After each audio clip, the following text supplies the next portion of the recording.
kita berdoa. Tuhan Allah pencipta langit dan bumi, dan yang menciptakan kami. Kami bersyukur dalam kesempatan ini untuk karya yang terbesar Engkau kerjakan di dalam diri anak-anak kami ini.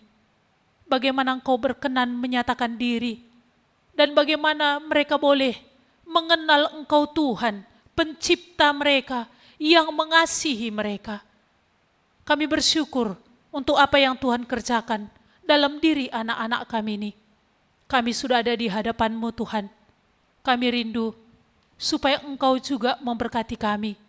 Berbicaralah bagi kami Tuhan, supaya kami mengerti arti hidup ini, supaya kesempatan sekali hidup di bawah matahari ini.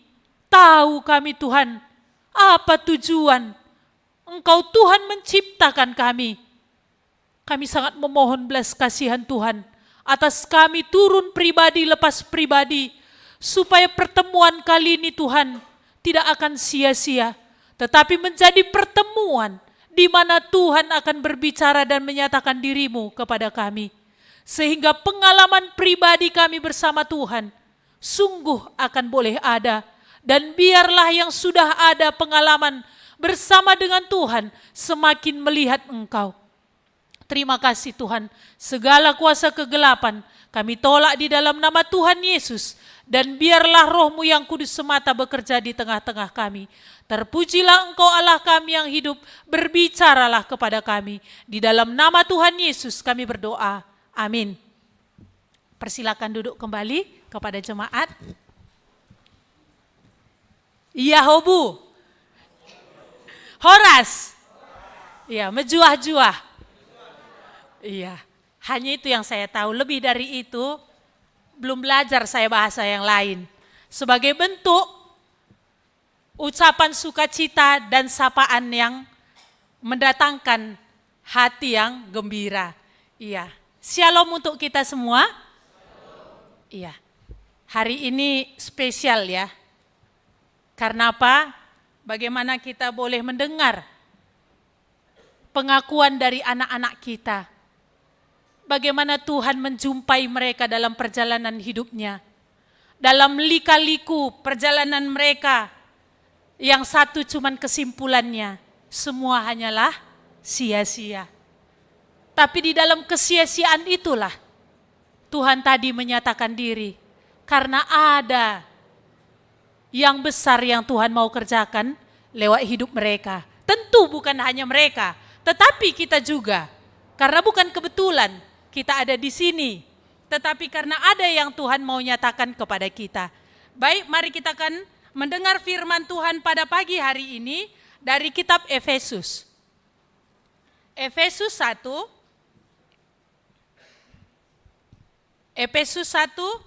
ayat 3 sampai 14. Saya akan membacakannya untuk kita semua. Terpujilah Allah dan Bapa Tuhan kita Yesus Kristus, yang dalam Kristus telah mengaruniakan kepada kita segala berkat rohani di dalam sorga. Sebab di dalam Dia Allah telah memilih kita sebelum dunia dijadikan, supaya kita kudus dan tak bercacat di hadapan-Nya. Dalam kasih Ia telah menentukan kita dari semula oleh Yesus Kristus untuk menjadi anak-anak-Nya, sesuai dengan kerelaan kehendak-Nya, supaya terpujilah kasih karunia-Nya yang mulia, yang dikaruniakannya kepada kita di dalam Dia yang dikasihinya. Sebab di dalam Dia dan oleh darah-Nya kita beroleh penebusan, yaitu pengampunan dosa, menurut kekayaan kasih karunia-Nya, yang dilimpahkannya kepada kita dalam segala hikmat dan pengertian. Sebab Ia telah menyatakan rahasia kehendak-Nya kepada kita, sesuai dengan rencana kerelaannya, yaitu rencana kerelaan yang dari semula telah ditetapkannya di dalam Kristus, sebagai persiapan kegenapan waktu untuk mempersatukan di dalam Kristus, sebagai kepala segala sesuatu, baik yang di sorga maupun yang di bumi. Aku katakan di dalam Kristus, karena di dalam Dialah kami mendapat bagian yang dijanjikan. Kami yang dari semula ditentukan untuk menerima bagian itu sesuai dengan maksud Allah, yang di dalam segala sesuatu bekerja menurut keputusan kehendak-Nya, supaya kami yang sebelumnya telah menaruh harapan pada Kristus boleh menjadi puji-pujian bagi kemuliaan-Nya. Di dalam Dia kamu juga, karena kamu telah mendengar firman kebenaran, yaitu Injil keselamatanmu, di dalam Dia kamu juga, ketika kamu percaya, dimeteraikan dengan Roh Kudus yang dijanjikannya itu. Dan Roh Kudus itu adalah jaminan bagian kita sampai kita memperoleh seluruhnya, yaitu penebusan yang menjadikan kita milik Allah untuk memuji kemuliaan-Nya. Ya, saya mau tanya kepada Bapak, Ibu, dan saudara-saudari yang hadir hari ini. Kapan kamu pernah merasakan satu sukacita yang sungguh-sungguh di dalam hidupmu? Yang itu memang membawa hatimu kepada pujian yang mengagungkan Tuhan. Kapan? Pernah ngeukurindu? Kata wari pernah meriah kelukurdu. Erbanca kam memuliakan Tuhan. Kapan itu? Pernahkah? Ini masing-masing tentu bisa menjawab dalam hati ya. Aku kapan pernah ya? Yang betul-betul satu masa aku benar-benar merasakan satu sukacita yang besar, dan bukan hanya satu masa, tapi pernah dan masih terus ada sukacita itu? Iya. Atau mungkin ada juga di dalam hati berkata, aku ketawari ya. Sepanjang aku hidup, karena ada lagu Karo itu ya, mate naring lengaku nanami katanya ya, tinggal matilah yang belum kualami katanya. Berarti gimana? Gak ada rasa selama ini atas hidup yang bertahun-tahun sudah dijalani. Ya hiduplah, bergeraklah. Seperti itu kah? Iya. Di sini tadi kita melihat bagaimana Paulus ini tadi ya dipenuhi sukacita atas apa yang dia dengar orang-orang di Efesus itu. Jemaat, orang-orang percaya yang di Efesus. Padahal di sini Paulus ini berada di penjara. Oleh karena dia memberitakan nama Tuhan. Dia ditangkap. Dia ada di penjara Roma. Tetapi ketika dia mendengar orang-orang percaya yang ada di Efesus, yang memang dia di sana pernah lama memberi pengajaran, hatinya sangat bersukacita. Bukan atas apa yang terjadi pada dirinya, tetapi apa yang Tuhan kerjakan dalam diri orang Efesus ini membawa sukacita yang meluap, yang ada di dalam diri Paulus. Kalau kita gimana? Gelohku pela terukurkan ku kalak aku tatap-tatap gitu ya. Diriku pun tidak bisa aku lihat, konon lagi orang aku perhatikan. Malah yang ada apa? Susah orang senang, senang orang. Nah, itu bukan di sini ya. Yang susah orang senang, senang orang susah. Itu bukan di sini, itu di luar sana. Yang pikirannya begitu ya. Tapi di sini tadi kita lihat, Paulus berkata, terpujilah Allah, Bapa Tuhan kita Yesus Kristus, yang di dalam Kristus telah mengaruniakan kepada kita segala berkat rohani di dalam surga. Iya, kota Efesus ini sebelum Paulus melayani ke sana adalah kota yang bisa dibilang kuat dalam penyembahan berhala. Malah kota ini adalah pusat penyembahan berhala terbesar, yaitu Dewi Artemis. Kuilnya sangat besar. Besarnya sampai panjangnya 140 meter. Lebarnya sekitar 70 meter. Kita paling berapa ini ya? Bait Allah. Berapa kali lipat? 5 kali lipat panjang dari gereja kita ini. Dan juga berapa kali lipat lebarnya dari gereja kita ini. Begitulah megahnya kuil Artemis yang ada di kota ini. Dan juga mereka meyakini bahwa patung Artemis itu turun dari surga. Itulah rumor yang berbicara. Padahal mana mungkin kan begitu ya.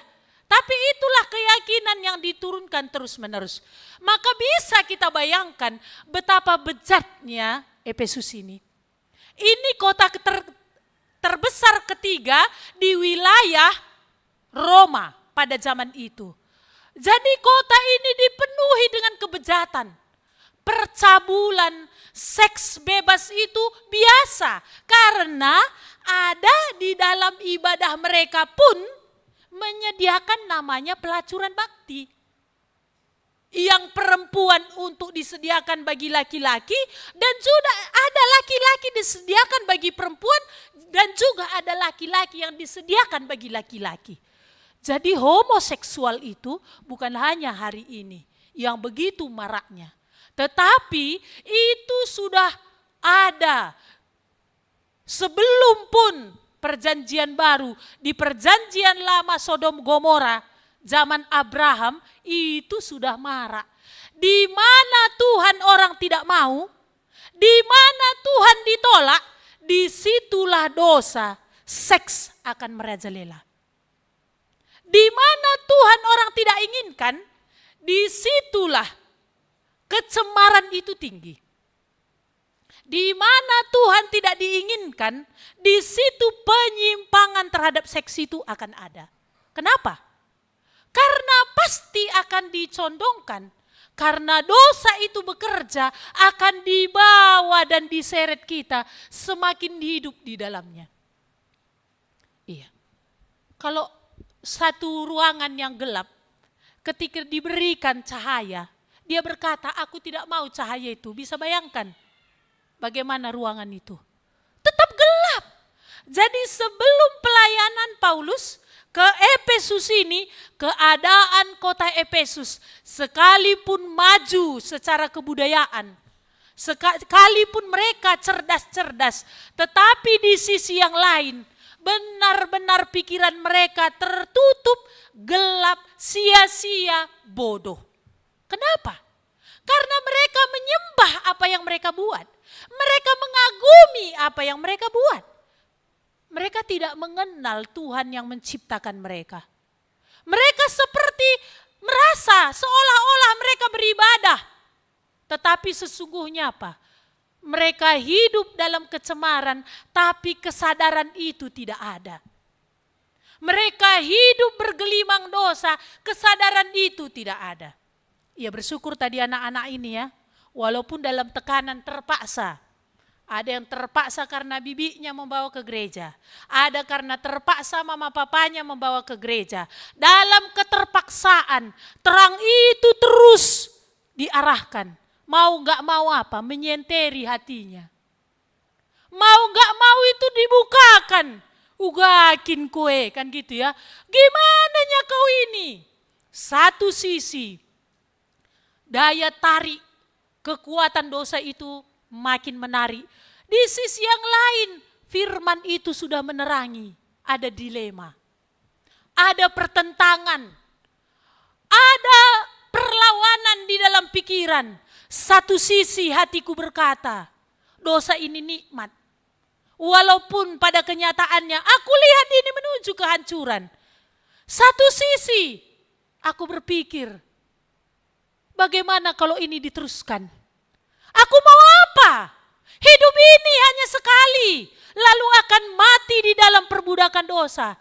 Ini bagaimana? Dilema, perlawanan, bentrok dalam pikiran. Itu yang terjadi. Kita bersyukur bagaimana Tuhan menginginkan bukan hanya Yerusalem mendengar kabar baik. Karena Tuhan mengasihi semua bangsa-bangsa, maka Dia mengutus Paulus juga untuk memberitakan firman Tuhan yang adalah terang sejati kepada orang-orang Efesus yang berada di dalam bayang-bayang maut, yang berada di bawah kuasa kegelapan, yang membawa kepada kematian. Awalnya dalam perjalanan misi Paulus yang kedua, dia hanya sebentar di Efesus. Lalu dia meninggalkan Aquila dan Priscilla untuk meneruskan pelayanan di sana. Menurut sejarah, setelah 20 tahun kemudian, Paulus kembali ke Efesus. Dan dia menjumpai ada 12 orang yang sudah mengaku percaya. Selama 3 bulan dia memberitakan Injil di sinagoge, di tempat rumah ibadah orang Yahudi. Tapi setelah itu ada beberapa orang dari orang Yahudi ini terang-terangan menentang. Mereka enggak mau untuk mengikuti jalan Tuhan. Malah mereka menghasut Yahudi yang lain untuk melawan jalan Tuhan. Jadi waktu itu Paulus memisahkan murid Kristus ini dan dibawa kepada namanya ruang kuliah Tiranus. Disitulah dia mengajari orang percaya ini sambil terus memberitakan Injil di seluruh Efesus selama 2 tahun. Dan dikatakan seluruh kota Efesus penduduknya mendengar firman Tuhan. Baik orang Yunani, baik orang Yahudi mendengar firman Tuhan. Perbuatan demi perbuatan Tuhan kerjakan lewat Paulus. Mujizat bagaimana orang dilepaskan dari setan. Satu kali waktu itu, anak Skewa yang 7 itu kita tahu ya. Dia merasa hebat kali nama Yesus ini. Kenapa tiap kali Paulus berkata dalam nama Yesus, setan kok tunduk? Anak-anak Skewa ini adalah ahli-ahli jampi sebenarnya. Yang bisa dikatakan dukun hari ini. Tapi dia penasaran, kok nama Yesus ini kok berkuasa? Kok tunduk setan-setan? Jadi satu kali ada orang kesurupan, ke-7 anak Skewa ini melakukan hal yang sama. Dan dia bilang sama kerasukan ini, dalam nama Yesus yang diberitakan oleh Paulus, aku usir engkau. Apa kata setan dalam diri orang ini? Yesus aku kenal, Paulus aku ketahui, kau siapa? Rupanya setan tahu yang mana milik Tuhan, tahu dia ya. Mau ngaku-ngaku pun, ya berharap yang di depan ini enggak begitu ya. Udah teruji gitu ya, tadi teruji kan, bagaimana lewat tantangan hidup, pilihan-pilihan mereka kemana. Apa yang mereka ambil tadi? Ternyata dalam beratnya mereka ada kekuatan untuk memilih apa yang benar di hadapan Tuhan. Jadi anak Skewa ini tadi digagahi. Artinya apa? Dicakar sampai telanjang mereka lari. Dan ini membuat Efesus makin gempar. Nama Yesus makin luas. Nama Yesus makin tersebar. Sehingga apa? Rupanya orang-orang Efesus ini yang hatinya mendua, dia pengen sama Tuhan. Tapi sayang juga rasanya berhala ini. Aduh, aku maunya sama Tuhan itu. Tapi kedukun ini ya gak apa-apalah sekali-sekali. Kan kalau nanti, ibaratnya hari ini kalau ke rumah sakit kan mahal. Ya kalau kedukun kan tinggal bawa belos lambar, ya kan. Cuma satu bawa tangke sirih, lalu di dalamnya dikasih pinang, udah lulus. Daripada ke rumah sakit urusannya banyak. Jadi mungkin begitu hari ini ya. Jadi ada di antara orang Efesus ini yang pengen dia juga kepada Tuhan, tetapi ada jimat-jimatnya, bisa dibilang ilmu-ilmu gaibnya yang mereka simpan dalam buku-buku sihir mereka yang mereka beli, ini mereka masih simpan. Tapi dengan kejadian itu mereka ketakutan. Gak bisa rupanya hati ini mendua. Kalau hati ini mendua, iblis saja tahu. Iya, makanya seringkali ya, Kalau seorang bapak ini hatinya mendua dan udah dua ada di luar, seringkali istrinya itu peka. Enggak pun dia cerita, tahu istrinya itu. Kenapa? Iya, ada ikatan batin katanya ya. Tahu. Ini masih soal perselingkuhan yang terjadi. Apalagi soal hal ini tadi, hati yang mendua, gelap juga tahu. Maka apa yang terjadi? Dengan keadaan itu, kita melihat bagaimana akhirnya yang hatinya mendua ini mengaku di hadapan umum. Mereka membawa ilmu, buku-buku sihir mereka ke hadapan umum dan berkata, kami salah. Ini yang kami lakukan selama ini. Dan Bapak Ibu tahu dikatakan bahwa buku sihir itu yang dibakar itu jumlahnya ketika diperhitungkan sekitar 50.000 uang keping perak. 30 uang keping perak itu sama dengan 120 hari kerja. Perbandingannya. Kalau kita buat aja, 1 keping perak itu sama harganya dengan 1 hari gaji bekerja. Kalau 1 hari ini gaji bekerja mungkin 100.000, berapa harga buku itu yang dibakar? 10 miliar. Pakai goni berapa goni itu ya? Kalau uang 100.000 itu 10 miliar berapa goni itu? Kurasa kalau kampung kami dibeli nggak ada 10 miliar. Kuta Gerat. Kalau dibeli nggak nyampe kali 10 miliar. Udah bebas nanam jeruk di sana. 10 miliar, kenapa mereka tidak sayangkan? Mata mereka akhirnya terbuka. Bahwa Yesus itu adalah Allah yang berkuasa. Bahwa Yesus itu adalah Allah yang melepaskan dari kuasa kegelapan. Ngapain teman sama gelap? Walaupun di sisi lain sepertinya dia menolong, tapi sebenarnya sisi yang lain dia menghancurkan. Gak pernah ya setan itu baik ya. Gak pernah. Gak pernah tukang pancing ada yang baik sama ikan kan. Ada tukang pancing yang baik sama ikan. Siapa sini yang tukang pancing? Ada kan pernah berbuat baik sama ikan? Kali ini aku memang mau mengulurkan pancingku ini. Murni aku mau kasih ikan-ikan ini makanan gitu. Gak pernah niat terus ada apa. Hari ini umpannya apa ya? Oh hari ini aku harus besar umpannya supaya dapat ikan lebih besar. Seperti itu, gak pernah ada setan niatnya baik. Sama tukang pancing tadi kan. Sepertinya dia kasih umpan tapi sesungguhnya dia harapkan apa? Ikannya untuk digoreng ataupun diarsi. Maka di sini ketika Paulus mendengar kabar orang Efesus, bagaimana akhirnya semakin banyak orang yang berbalik kepada Tuhan, meninggalkan penyembahan berhala Dewi Artemis. Paulus tadi katakan, terpujilah Allah. Terpujilah Allah. Dan bahkan apa yang membuat Paulus tadi memuji Allah, karena dia bilang, di dalam Kristus telah mengaruniakan kepada kita segala berkat rohani di dalam surga. Ibaratnya gini, keselamatan Tuhan berikan kepada Efesus ini adalah keselamatan sebenarnya yang tidak layak. Artinya gini, orang-orang Efesus, orang-orang penyembah berhala selama ini yang hidup melawan Tuhan, hidup mereka dalam kegelapan, tapi karena Tuhan mengasihi, Tuhan mau mereka diselamatkan. Tuhan suruh Paulus ke sana memberitakan Injil.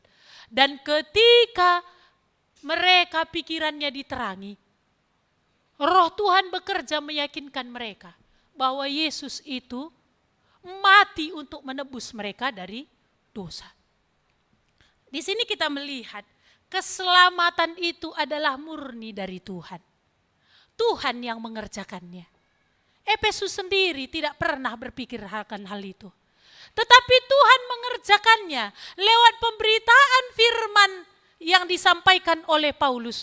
Pikiran mereka akhirnya diterangi. Hati mereka disadarkan, diterangi, sehingga mereka sadar mereka orang berdosa yang memerlukan keselamatan. Maka di sini tadi Tuhan katakan, di dalam Kristus kita dipilih. Di dalam Kristus kita menerima segala berkat rohani dari surga. Apa saja berkat rohani dari surga yang akan diterima oleh orang-orang yang datang kepada Kristus. Dikatakan di sini, Allah memilih kita sebelum dunia dijadikan. Paulus melihat ternyata bukan hanya orang-orang Yahudi yang ada di Yerusalem Tuhan pilih, tetapi orang-orang Efesus yang juga sangat gelap Tuhan pilih.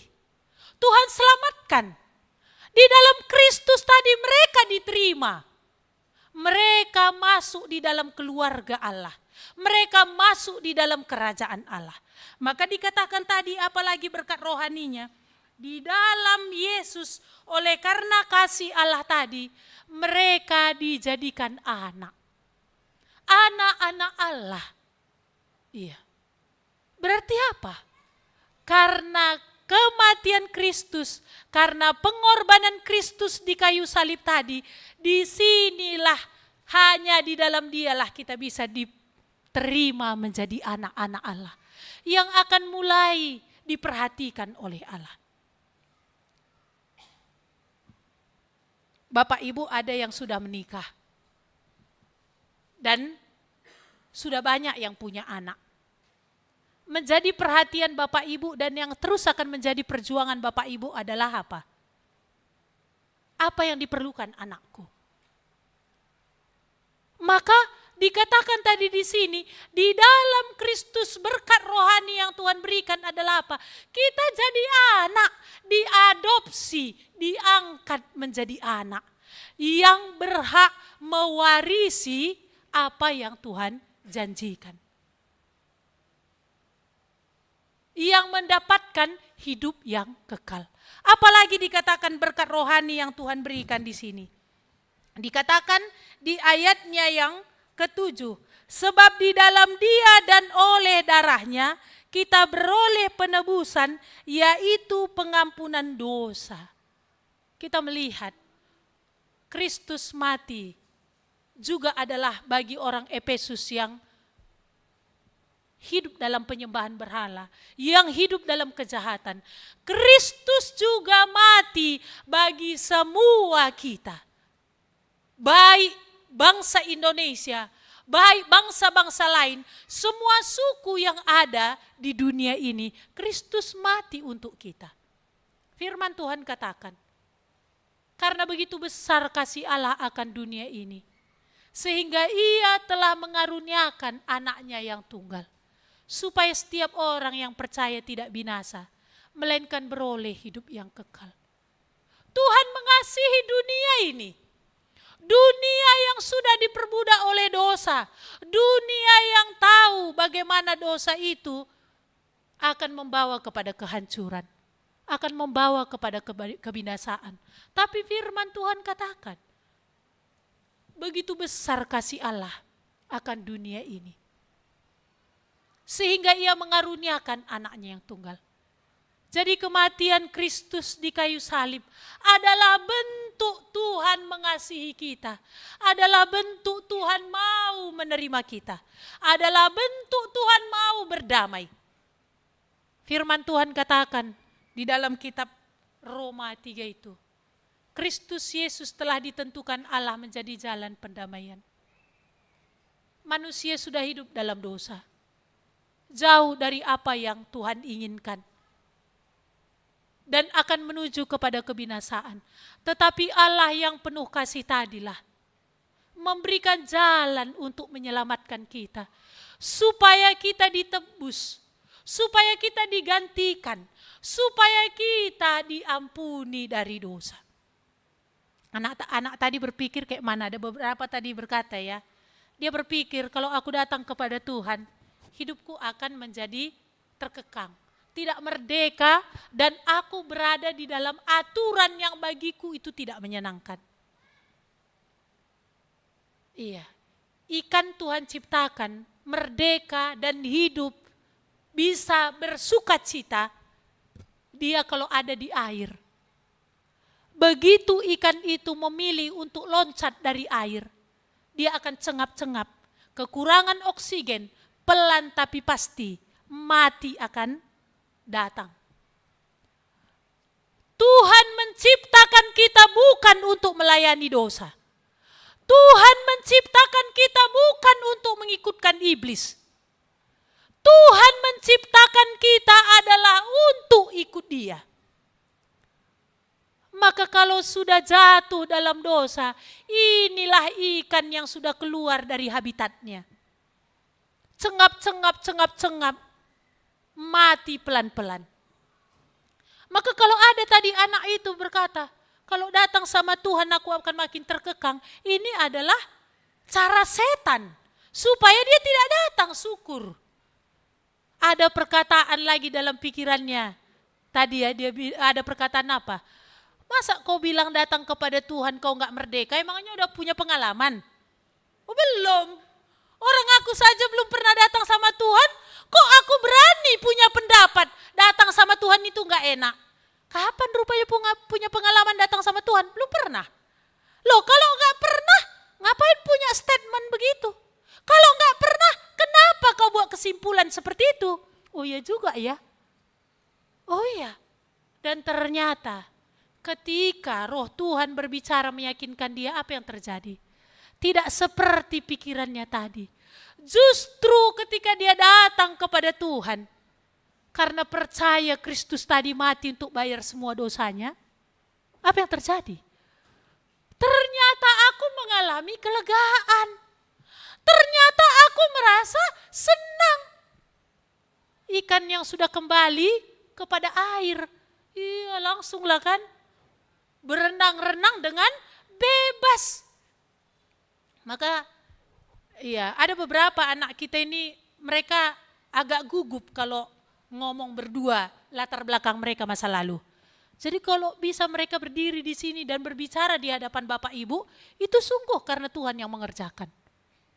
Maka kita melihat tadi di sini betapa banyak berkat rohani yang akan Tuhan berikan siapa yang datang kepada Kristus. Kristus diberikan Allah menjadi jalan kita berdamai. Semua manusia sudah berdosa melawan Tuhan. Tetapi Allah lah yang mengajak kita berdamai. Kristus dia berikan sebagai bayaran untuk dosa kita. Tuntutan dosa adalah kematian. Tapi Kristus bayar dengan darahnya. Karena dialah yang tidak berdosa. Karena dialah yang tidak bercacat. Maka dikatakan tadi di sini, sebab di dalam dia yaitu siapa? Yesus Kristus. Dan oleh darahnya, ayat 7 ya, kita beroleh penebusan, yaitu pengampunan dosa. Firman Tuhan katakan, mari kita berperkara. Sekalipun dosamu merah seperti kirmiji, akan kubuat putih seperti salju. Sekalipun dosamu merah seperti kain kesumba, akan kubuat putih seperti bulu domba. Mari kita berperkara. Mari sidungi cakapta. Amin nagia kam gor kubang-kubang bandosa dai. Baci kam kuburihi mentar bagi kapas. Amin nagia kam gombiring bagi tengguang bandosa dai. Baci kam kuburihi mentar bagi bulu domba. Ini firman Tuhan. Maka di sini kita melihat keselamatan dari Tuhan itu bukan mudah-mudahan. Tetapi keselamatan dari Tuhan itu adalah suatu kepastian. Pengampunan dosa dari Tuhan itu bukan mudah-mudahan. Tapi pengampunan dosa yang dari Tuhan itu suatu kepastian. Kenapa? Karena Kristus yang sudah membayar. Karena Yesus sudah bayar.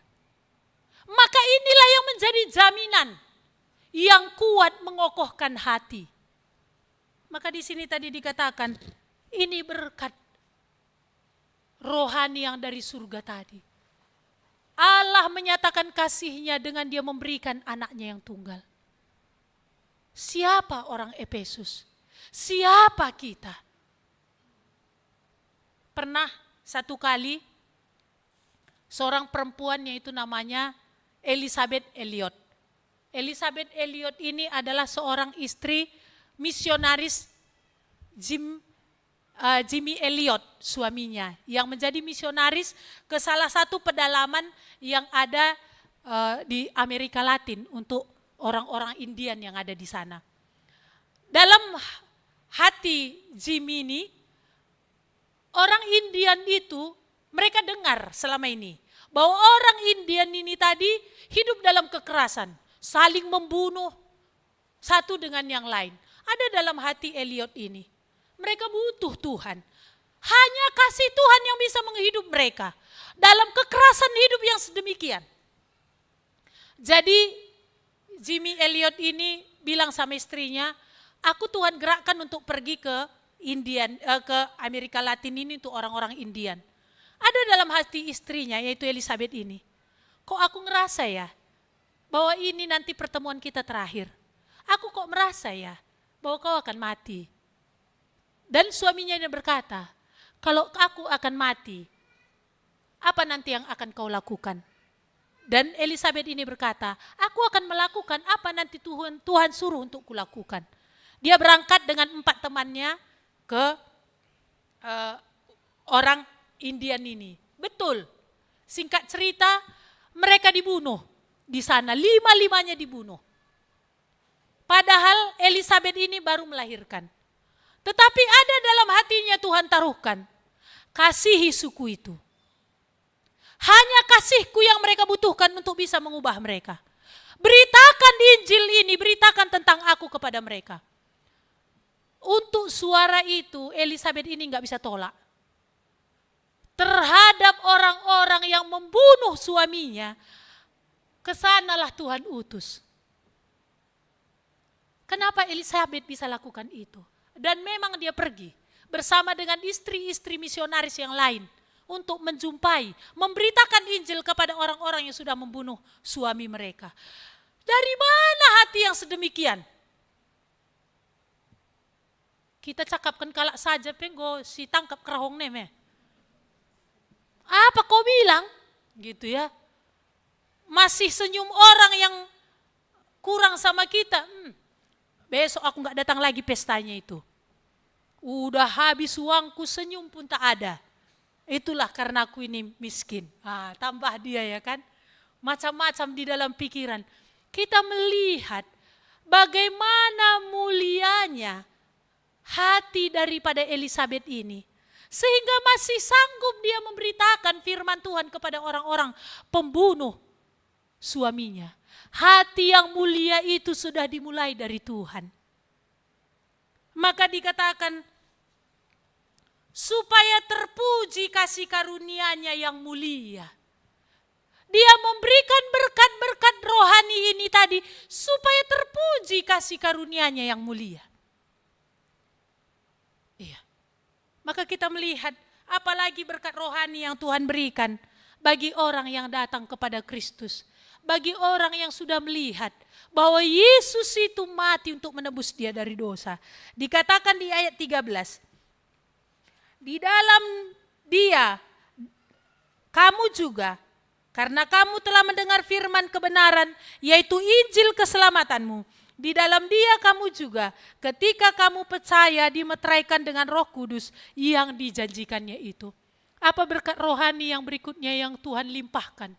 Dia berikan Roh Kudus. Roh Allah itu sendiri yang berdiam di dalam hati orang yang percaya. Ini yang mengubahkan hati. Maka seperti anak-anak tadi dia heran ya. Loh, kok aku bisa ya? Kok gak suka lagi? Yang tadinya aku terikat dalam pornografi, kok di sini ada gak suka ya? Yang selama ini hidup dalam pencemaran, kok bisa aku gak suka ya? Roh Kudus itu diberikan ke dalam hati, mengubah dari dalam. sebagai meterai. Bahwa ini milikku. Ini kepunyaanku. Jadi orang yang di dalam Kristus, orang yang sudah percaya kematian Yesus itu untuk menebus dari dosa, dan dia datang dalam pertobatan, dimeteraikan Allah dengan Roh Kudus. Tuhan katakan ini milikku. Iya. Kalau ini milik Allah berarti apa? Iblis gak bisa lagi ganggu gugat. Iblis gak bisa lagi ganggu gugat. Dan dia sudah dilepaskan dari perbudakan dosa. Dan dia juga sudah dilepaskan dari kuasa maut. Dan bukan hanya Roh Kudus sebagai meterai, tapi dikatakan apa? Sebagai jaminan Roh Kudus itu, dia akan memperoleh seluruhnya. Semua yang dijanjikan Tuhan. Jadi Roh Kudus itu juga sebagai persekot. Orang ini pasti dan iya akan menerima semua janji-janji Tuhan yang akan dia berikan pun sampai kepada kekekalan. Jadi ini juga yang dulu menjadi keyakinan saya, karena kan saya dari latar belakang kuasa gelap ya. Hari-hari kami itu takut dengan guna-guna dan santet. Zamannya saya dulu di kampung, itu ketakutan kami banyak diguna-gunai dan juga disantet. Inilah yang meyakinkan saya. Roh Kudus diberikan di dalam hati setiap orang percaya sebagai tanda meterai milik Allah. Sehingga apa? Orang itu tidak lagi bisa kena guna-guna dan santet. Ini dulu salah satunya juga kami sering ke dukun. Walaupun bapak saya dukun, tapi cari dukun yang lain juga sebenarnya. Karena takutnya kena guna-guna. Tapi justru dikatakan, siapa di dalam Kristus dimeteraikan oleh Roh Kudus. Menjadi jaminan dia milik Allah dan juga sebagai persekot dia akan terima seluruh janji Allah. Maka Tuhan katakan, setiap orang yang percaya tidak binasa, melainkan beroleh hidup yang kekal. Maka apa ya lagi kita melihat berkat rohani yang Tuhan katakan tadi di sini, kita simpulkan tadi ya, ada beberapa tadi ya. Pertama, di dalam Kristus kita menerima berkat rohani ini, di luar Kristus itu tidak ada. Di luar Kristus justru yang didapatkan apa? Hanyalah hukuman. Di luar Yesus Kristus yang didapatkan hanyalah apa? Perbudakan. Di luar Yesus Kristus yang didapatkan hanyalah apa? Kehancuran. Tetapi di dalam Yesus Kristus, hanya di dalam kematiannya tadilah kita mendapatkan yang pertama. Kita dipilih sebagai milik kepunyaan Allah. Kita diselamatkan. Dan juga tadi dikatakan di dalam Yesus ini kita menjadi anak yang akan diperhatikan dari saat orang itu datang terus sampai kematian akan datang. Dia akan diperhatikan. Anak ini akan dididik, anak ini akan dilatih, anak ini akan diajari, anak ini akan disiplin. Anak ini akan terus dikuduskan. Dan juga dikatakan, di dalam Yesus tadilah kita mendapatkan pengampunan dosa karena darahnya. Kita mendapatkan penebusan. Dan di dalam Yesus kita dimeteraikan oleh Roh Kudus. Sehingga kita milik Allah. Dan dikatakan juga kita akan menerima semua janji Allah. Jadi apa yang Tuhan janjikan di Alkitab ini, itu menjadi bagian tiap orang yang percaya. Dia bisa pegang janji itu, karena janji itu adalah untuk dia. Tapi di luar Tuhan, Yesus, itu semua tidak ada. Maka kita melihat tadi di sini, apa tujuan pemilihan, apa tujuan keselamatan yang Tuhan berikan lewat anaknya ini, lewat Yesus. Dikatakan di ayat yang ke-6, supaya terpuji kasih karunia-Nya yang mulia, yang dikaruniakannya kepada kita di dalam Dia, yang dikasihinya, supaya terpuji kasih karunia-Nya yang mulia.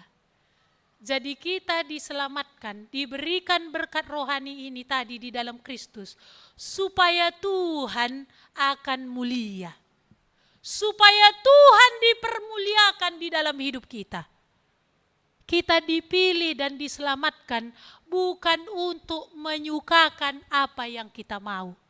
Bukan untuk meluruskan dan memenuhi semua yang kita inginkan, bukan itu. Tapi supaya apa? Terpuji kasih-Nya yang mulia. Supaya kita memuliakan Dia.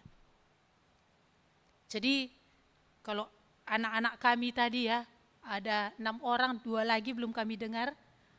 Apa yang menjadi dasar sehingga kamu mau hari ini berkomitmen menyatakan kamu mau mengikut Tuhan? Ada 2 lagi belum kita dengar ya, 4 sudah ya. Iya. Kalau kita lihat tadi di sini tujuan pemilihan, tujuan keselamatan yang dianugerahkan Tuhan tadi katanya apa? Supaya Dia dimuliakan. Dalam seluruh hidup kita, dalam suka duka yang kita jalani, supaya Dia yang mulia. Inilah Tuhan mau. Bukan supaya apa yang ku mau dipenuhi. Supaya apa yang ku inginkan itu diloloskan. Bukan. Supaya Tuhan itu mulia. Seperti Elisabeth tadi. Ketika suaminya bilang kalau aku akan mati, apa yang akan kamu lakukan? Aku akan melakukan apa yang Tuhan nanti suruh untuk kulakukan. Maka ketika Tuhan suruh pergi kepada orang-orang yang membunuh suaminya, apa dalam hatinya? Satu pergumulan. Tetapi akhirnya dia putuskan, aku ikut apa yang Tuhan katakan. Sehingga suku itu dimenangkan. Tidak ada lagi perkelahian. Tidak ada lagi di antara mereka yang saling membunuh. Bahkan lewat suku ini yang mendengar firman Tuhan, mereka datang kepada Kristus mempengaruhi suku Indian yang lain. Jadi keselamatan, pemilihan di dalam Kristus, tujuannya adalah supaya Tuhan itu makin terlihat. Tuhan itu yang dipermuliakan, sehingga orang akan rindu untuk boleh menikmati, merasakan kasih Tuhan yang mulia tadi. Jadi kalau anak-anak kita ini tadi ya, sudah menyatakan bagaimana dia dijumpai oleh Tuhan. Melalui firman yang meyakinkan mereka, membuat langkah mereka berhenti untuk menyenangkan dosa itu. Membuat langkah mereka berhenti untuk menyenangkan iblis. Dan pertolongan Roh Kudus membawa mereka mulai untuk mengikut apa yang Tuhan katakan. Bagaimana dengan kita? Siapa yang kita ikut sampai kini? Kalau inilah Tuhan tadi, kasih-Nya yang mulia bukan hanya bagi mereka. Bukan hanya bagi Efesus. Tapi juga bagi kita semua. Berkat rohani tadi, bukan hanya bagi anak kita ini akan mereka alami. Bukan hanya bagi orang Efesus. Tapi bagi siapa saja di antara kita yang juga akan datang kepada Yesus.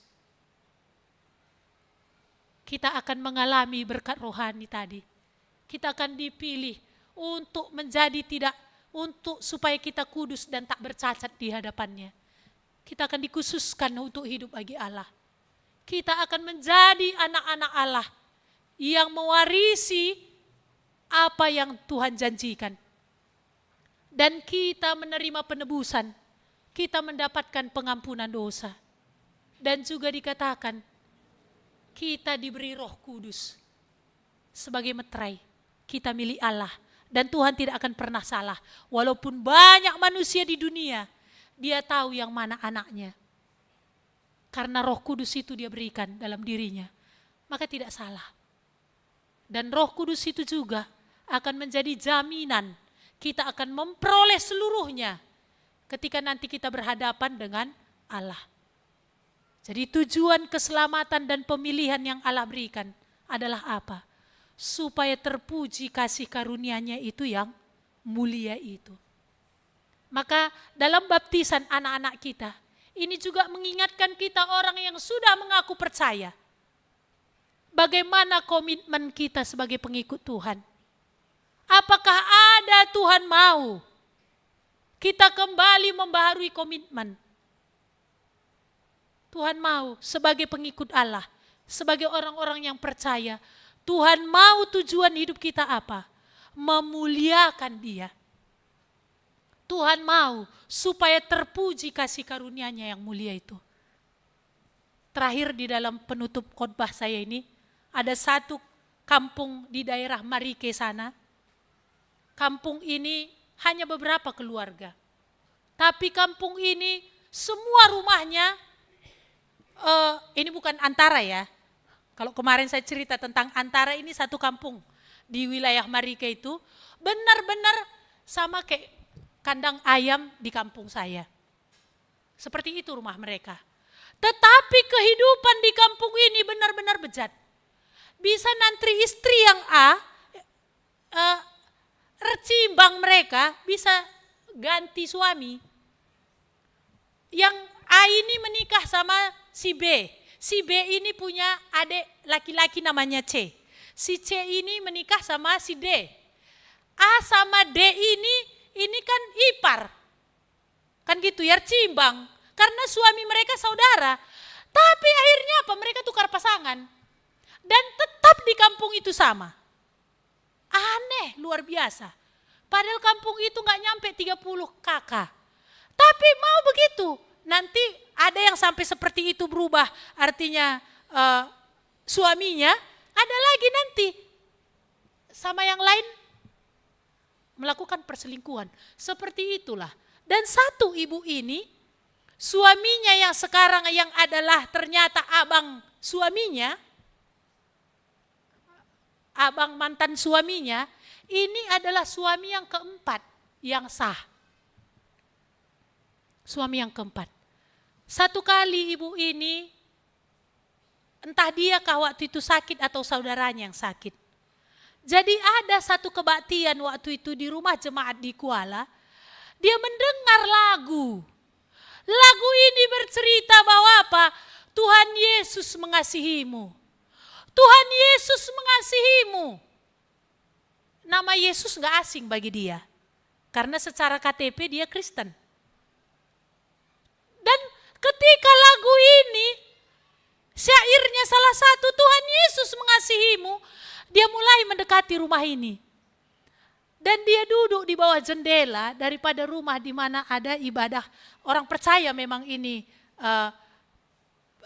seperti perpulungan jabu-jabu begitu ya. Seperti PA keluarga begitu. Disitulah dia mendengar bagaimana Tuhan tidak menolak orang yang kotor. Sekalipun kampung itu sepertinya maksudnya membiarkan dia seperti itu, tapi sebenarnya kampung itu mencibir dianya di belakang dia. Tapi ketika dia mendengar Tuhan tidak menolak orang yang kotor, itu membuat satu aku mau kenal Yesus ini lebih dalam. Aku mau kenal. Dan itulah cara Tuhan yang luar biasa.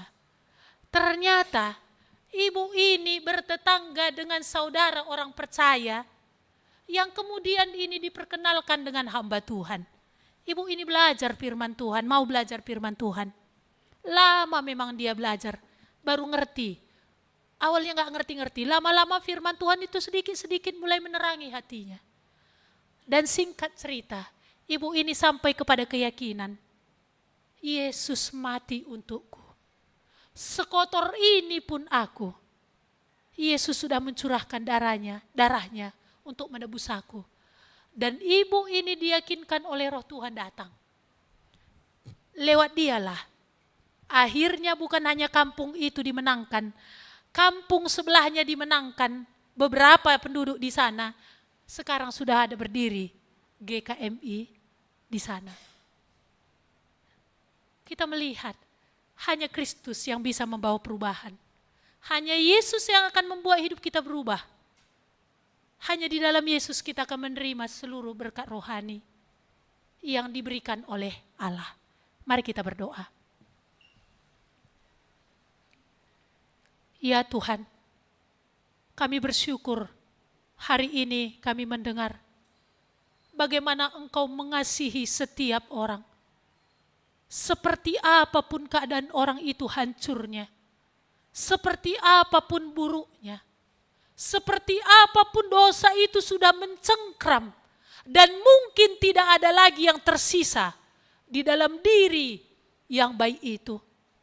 Tuhan, hari ini kami mendengar firman-Mu, bahwa Engkau mengasihi kami, bahwa untuk kamilah Engkau berikan putra-Mu yang tunggal. Untuk kamilah Kristus mati. Untuk kamilah Dia mencurahkan darahnya, agar kami ditebus, agar dosa kami diampuni, supaya kami diterima di dalam keluarga kerajaan Allah, menjadi anak-Mu, menerima janji-janji-Mu, mendapatkan hidup kekal, dan bisa memuliakan Engkau di dalam hidup yang masih Engkau berikan. Kami bersyukur kalau Engkau memberikan Roh Kudus bagi setiap orang percaya, yang akan menolong, yang akan menunjukkan sebagai milik Allah, yang akan menerima semua janji-janji-Mu. Tuhan, kami berdoa untuk anak-anak kami, sekali lagi yang sudah menyatakan imannya di hadapan Tuhan dan sidang jemaatnya. Percaya kami Tuhan, oleh karena Engkau yang memateraikan mereka dengan Roh-Mu yang kudus, maka Engkaulah Tuhan yang akan menolong mereka. Engkaulah Allah yang setia itu, yang akan menuntun mereka di jalan-jalan hidup mereka, bahwa mereka terus untuk boleh mempermuliakan Engkau dalam suka duka, dalam sehat sakit, dalam berkelimpahan dan mungkin kurang. Biarlah sungguh mereka, lewat hidup mereka nama-Mu dipermuliakan. Dan juga bagi kami berdoa, biarlah Roh-Mu yang kudus boleh berbicara, meneruskan firman ini. Tuhan, supaya sungguh kami tidak terus membelakangi Engkau, karena Engkau Tuhan yang berkata, mari kita berperkara. Biarlah suara-Mu ini sungguh kami dengar, dan biarlah Tuhan akan membawa kami kepada pertobatan. Dan biarlah Engkau juga menolong kami yang sudah datang kepadamu di dalam pertobatan Tuhan.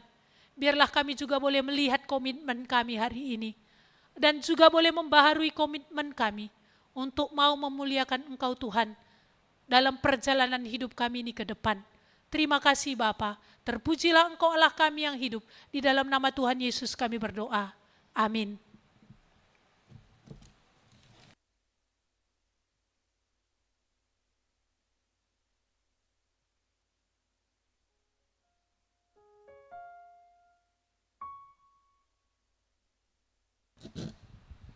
Kita bersyukur untuk firman Tuhan yang sudah kita dengarkan bersama-sama. Masih ada 2 orang lagi yang kita akan dengarkan kesaksiannya. Rachel dan juga Samuel, masih semangat ya? Laki-laki dan perempuan Tuhan ciptakan sama berharga di mata Tuhan. Kita akan mendengarkan kesaksiannya, sebelumnya kita naikkan pujian nomor 11. Kristen yang sejati, manusia citra Allah.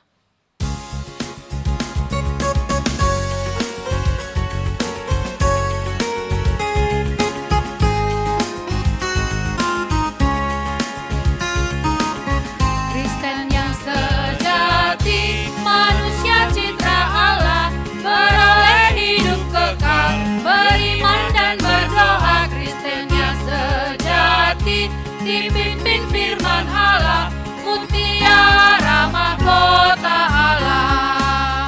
Oh Tuhanku, bentuklah aku menjadi seorang Kristen sejati. Oh Tuhanku, bentuklah aku di masa hidup. Oh Tuhanku,